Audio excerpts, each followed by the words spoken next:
Hello dear student.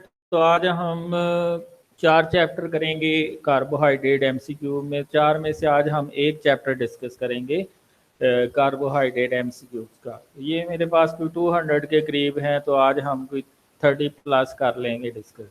ठीक है। तो अगर आपने ये 200 एमसीक्यू याद कर लिए तो आपको कार्बोहाइड्रेट मेटाबॉलिज्म के अंदर से कोई एमसीक्यू ऐसा नहीं होगा जो ना आए, किसी किस्म का भी हो। तो सबसे पहले आपके पास है UDP glucose is converted into UDP gluconic acid by NAD. इसके लिए एक एंजाइम चाहिए होता है यूडीपी ग्लूकोज डीहाइड्रोजिनेज, तो एनएडी उसका को फैक्टर है।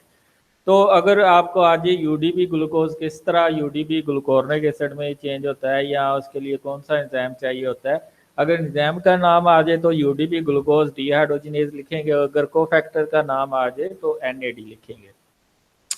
All of the following compound are intermediate of TCA cycle except pyruvate. Pyruvate क्योंकि साइटोप्लाज्म के अंदर होता है और क्रेब्स साइकिल चलता है माइटोकॉन्ड्रिया के अंदर, तो पायरुवेट पहले जाता है माइटोकॉन्ड्रिया के अंदर, वहां पे ये एसिटाइल कोए में चेंज होता है और एसिटाइल कोए जाके पार्ट बनता है क्रेब्स साइकिल का। तो पायरुवेट एसिटाइल कोए का पार्ट नहीं होता, बकाया सारे ये क्रैब साइकिल का पार्ट होते हैं। मैलेट, एक्सालो एसीटेट, फ्यूमारेट, सक्सिनेट, ठीक है, ये सारे क्रैब साइकिल का पार्ट होते हैं। कहता है कि लैक्टेट से ग्लूकोज का बनना, ये क्या है, ग्लूकोन्यूजेंसिस। तो ये सारे ग्लूकोन्यूजेंसिस के एंजाइम है एक्सेप्ट पायरुवेट काइनेज। पायरुवेट की काइनेज क्या है, ग्लाइकोलिसिस का लास्ट एंजाइम है। 10वें रिएक्शन को ये कैरी आउट करता है, it carry out the last reaction of your carbohydrate metabolism. McArdle disease involve the deficiency of which enzyme. ये देखें ना, मकार्डी से याद रखें, मकार्डी भी एम से स्टार्ट होता है और मसल फास्फोराइलेज भी एम से स्टार्ट होता है। तो मकार्डी डिजीज होती है किस एंजाइम की डेफिशिएंसी से, मसल फास्फोराइलेज एंजाइम की। ये ग्लाइकोजन स्टोरेज डिजीज का एंजाइम है, अगर इसकी डेफिशिएंसी हो गई है तो ग्लाइकोजन स्टोरेज डिजीज हो जाएगी। In normal testing state of human, most of the blood glucose burnt as a fuel in is consumed by brain. By brain because 40% of your brain cell do not have mitochondria, whereas there is no mitochondria, only way of getting energy is glucose. So your main utilizing source of glucose is brain।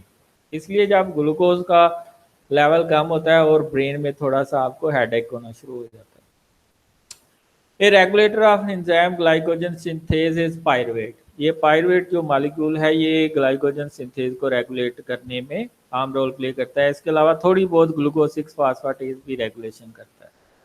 Which of the following compound is a positive allosteric modifier of the enzyme pyruvate carboxylase? ये pyruvate carboxylase बड़ा important enzyme है ग्लूकोनियोजेंसिस के दौरान, और ग्लूकोनियोजेंसिस तब ज़्यादा होती है जब आपकी बॉडी के अंदर ग्लूकोज का लेवल कम हो गया।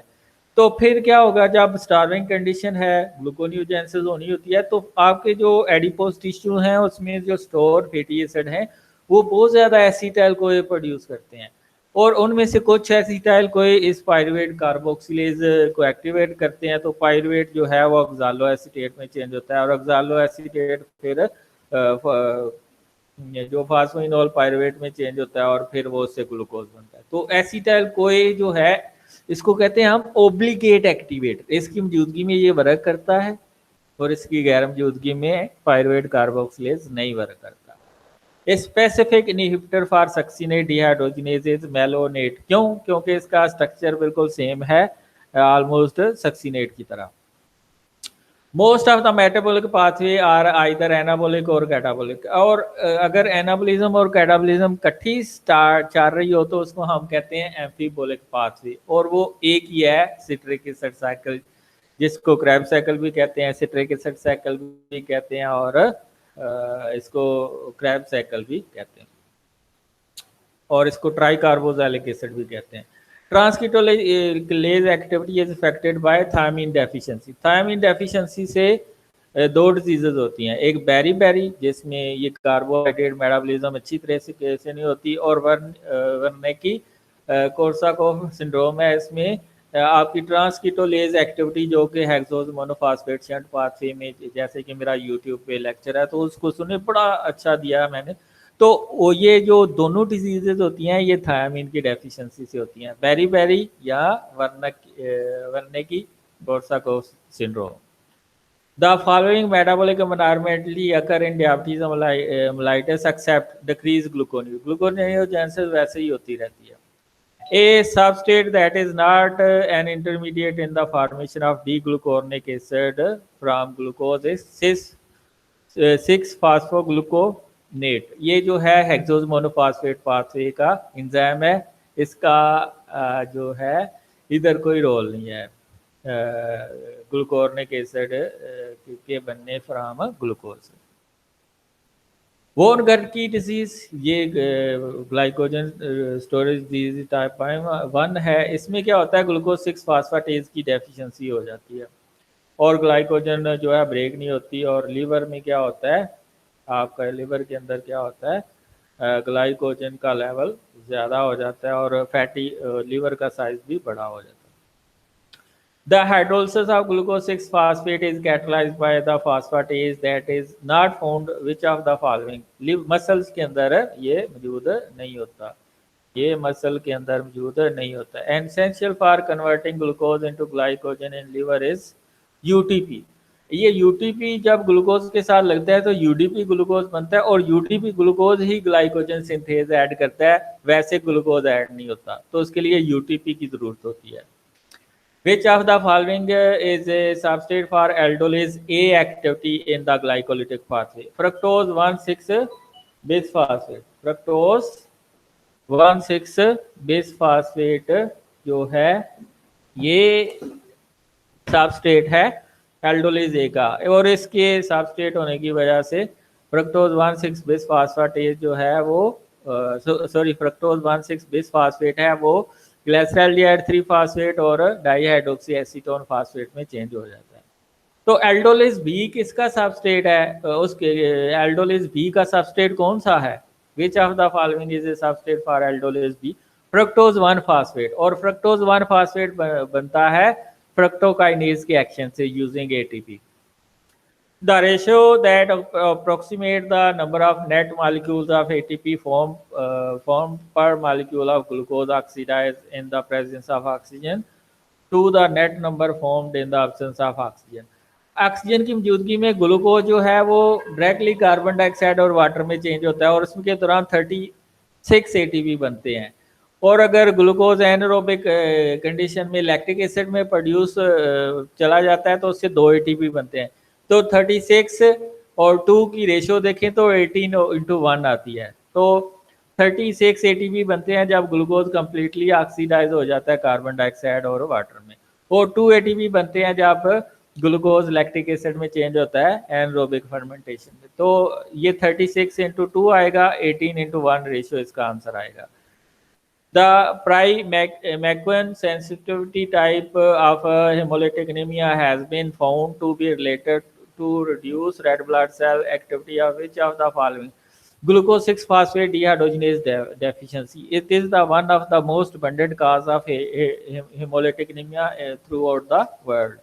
ये glucose 6 phosphate dehydrogenase deficiency is the most abundant cause of hemolytic anemia in through out the world. क्यों? क्योंकि इससे NADPH बनता है जो कि मोस्टली जो हमारे रिड्यूसिंग एंजाइम है उनका कोफैक्टर है जो कि फ्री रेडिकल को खत्म करते हैं। तो अगर वो फ्री रेडिकल खत्म नहीं होंगे तो रेड ब्लड सेल डिस्ट्रॉय होना शुरू हो जाते हैं। ग्लूकोज 6 फास्फेट डिहाइड्रोजिनेज डेफिशिएंसी से मीन है NADPH की डेफिशिएंसी, और NADPH की डेफिशिएंसी का मतलब है आपके अंदर जो ग्लूटाथायोन और पेरोक्सीडेज है वो वर्क नहीं करेगा, कैटालेज अच्छी तरह से वर्क नहीं करेगा। विच of the following hormone is not involve in the carbohydrate metabolism? ये वैसोप्रेसन है, वैसोप्रेसन कोई रोल नहीं होता है इसका कार्बोहाइड्रेट मेटाबॉलिज्म में। Dehydrogenases involve in hexose monophosphate shunt pathway are specific for NADP है, ठीक है, क्योंकि जो ग्लूकोज 6 फास्फेट डिहाइड्रोजिनेज है उसका जो कोफैक्टर है वो NADP है, तो फिर उससे NADPH प्रोड्यूस होता है जो कि आगे बहुत से एंजाइम उसको यूज करते हैं। Which of the following enzyme in the glycolytic pathway inhibited by fluoride? Enolase enzyme. Glycolysis में इनोलिस एंजाइम जो है वो फ्लोराइड से कम्प्लीटली ब्लॉक हो जाता है और इसको रैट किलिंग पॉइजन में भी यूज करते हैं। ये जो out of 24 molecules of ATP formed during the citric acid cycle, 2 molecules of ATP can be formed at substrate level by which of the following reaction? ये सक्सीनाइल कोए के अंदर थायोएस्टर बॉन्ड होता है, जो जब थायोएस्टर बॉन्ड टूटता है तो वो सक्सीनिक एसिड में चेंज होता है, तो वो जो उससे एनर्जी मिलती है निकलती है वो जीडीपी की फास्फोराइलेशन में यूज होती है इनटू जीटीपी। तो इसमें सबस्ट्रेट से एनर्जी बन रही है, तो ये थर्ड रिएक्शन है सबस्ट्रेट लेवल ऑफ फास्फोराइलेशन का, 2 ग्लाइकोलिसिस के अंदर होते हैं। The fructokinase reaction in fructose metabolism produce which of the following intermediate? मैंने आपको बताया था फ्रक्टोज 1 फास्फेट बनता है फ्रक्टोकाइनेज के एक्शन से बाय यूजिंग एटीपी। फ्रक्टोज को एटीपी मिलती है और वो फ्रक्टोज 1 फास्फेट में चेंज हो जाता है और इसके ऊपर एल्डोलेज भी एक्ट करता है, तो ग्लाइसरॉल्डिहाइड और डाइहाइड्रोक्सी एसीटोन फास्फेट बनते हैं। Which of the following statement regarding Krebs cycle is true? It is amphibolic pathway, क्योंकि इसमें एनाबॉलिज्म और कैटाबॉलिज्म एक साथ हो रही होती है। An allosteric enzyme responsible for controlling the rate of Krebs cycle is isocitrate dehydrogenase, और इससे भी ज्यादा एक रेगुलेटरी रिएक्शन है, वो है अल्फा कीटोग्लूटरेट डीहाइड्रोजिनेज कम्प्लेक्स। ठीक है, तो अगर एसोसिट्रेट डीहाइड्रोजिनेज आ गया तब भी ठीक है, और अगर आ गया अल्फा कीटोग्लूटरेट डीहाइड्रोजिनेज कम्प्लेक्स वो भी ठीक है, और अगर जो सिट्रेट सिंथेज है वो भी ठीक होगा। Liver biopsy from an infant with hepatomegaly, stunted growth, hypoglycaemia, lactic acidosis, hyperlipidaemia, ये सारी जो सिम्टम्स हैं ये वॉर्नकर की डिजीज की सिम्टम्स हैं। तो ये ग्लूकोज 6 फास्फेटेज की डेफिशिएंसी को शो करेगी, मीन के वॉर्नकर की डिजीज को शो करेगी, मीन के ग्लाइकोजन स्टोरेज डिजीज को शो करेगी। How many ATPs molecule will be formed from the conversion of 2 molecule of lactic acid to glucose? 6 ATP required होते हैं, ये तो सिंपल है, वरना आप मेरा ग्लूकोन्यूजेंसिस का वो देख लीजिएगा जो YouTube पे लेक्चर है। रेपोपोर्ट लैपरिंग साइकिल में क्या होता है कि जो 1,3 बिसफास्फोग्लाइसरेट है ये 2,3 बिसफास्फोग्लाइसरेट में चेंज होता है म्यूटेज एंजाइम की मौजूदगी में। ये 1,3 बिसफास्फोग्लाइसरेट 2,3 बिसफास्फोग्लाइसरेट में चेंज होता है म्यूटेज एंजाइम की मौजूदगी। Which of the following enzyme is not involved in the hexose monophosphate shunt pathway? ग्लाइसरॉल्डिहाइड 3 phosphate dehydrogenase का कोई रोल नहीं होता है इसके अंदर।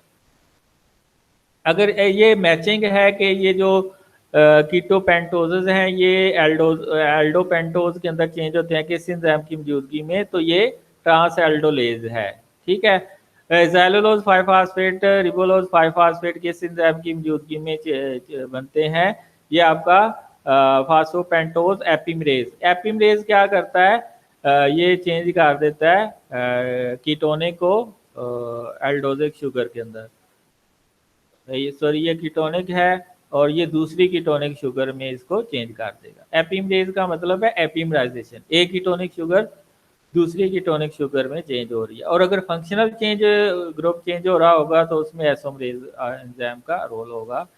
ठीक है, तो तीसरा है convert ribulose 5 phosphate to ribose 5 phosphate, तो इसमें एसोमरेज का रोल है। मैंने कहा कि अगर फंक्शनल ग्रुप चेंज होता है तो उसमें एसोमरेज आ जाती है, और अगर सिर्फ मॉलिक्यूल के अंदर सिर्फ फंक्शनल ग्रुप चेंज नहीं हो रहा, कोई और चीज चेंज हो रही है, तो उसमें एपिमरेज या म्यूटेज एंजाइम आएगा। जनरेट NADPH, ये आपका ग्लूकोज 6 फास्फेट डीहाइड्रोजिनेज की मौजूदगी में होता है। Catalyse the formation of sedoheptulose 7 phosphate from phosphate pentose phosphate. ठीक है, ये आपका आएगा ट्रांसकीटोलेज, ये ट्रांसकीटोलेज एंजाइम करता है कि एक कीटो फॉर्म को दूसरी कीटो फॉर्म में कन्वर्ट करता है।